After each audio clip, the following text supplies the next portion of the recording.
50,000 বছরের রাস্তা হবে, যার যার কবর থেকে হাসরের মাঠ।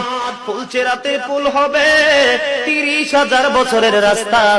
আমার উম্মতগুলো কিভাবে রে পায়ে হেঁটে তারা অতিক্রম করবে? বন্ধু নবী এমনি এমনি কাঁদেনি রে, নবী জানিয়ে দিয়েছে কাল কিয়ামতের ময়দানে উম্মতগুলো খালি পায়ে থাকবে, মাটি তো তামা থাকবে। ও বন্ধু, তাদের শরীরে কোনো পোশাক থাকবে না, উলঙ্গ অবস্থায় থাকবে। এবং মা আয়েশা প্রশ্ন করলো, গো প্রাণের নবী, জানতে মনে চায় নবী গো, এই যে আপনার উম্মতগুলো উলঙ্গ অবস্থায় খালি পায়ে সবাই থাকবে গো নবী, তারা কি নারী পুরুষ একসাথে? কয় হ্যাঁ, নারী পুরুষ একসাথে।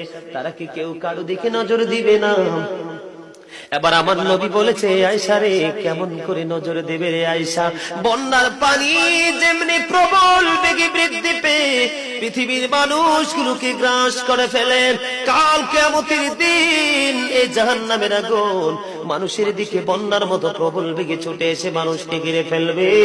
এত ভয়ঙ্কর হবে রে আয়েশা কেরা, এত ভয়ঙ্কর হবে আসরের দিন, এত ভয়ঙ্কর হবে সেই দিন। আর সেদিন এত বিপজ্জনক হবে, একটা পুরুষ আর একটা নারীর দিকে তাকাইবার মতো সুযোগ থাকবে না।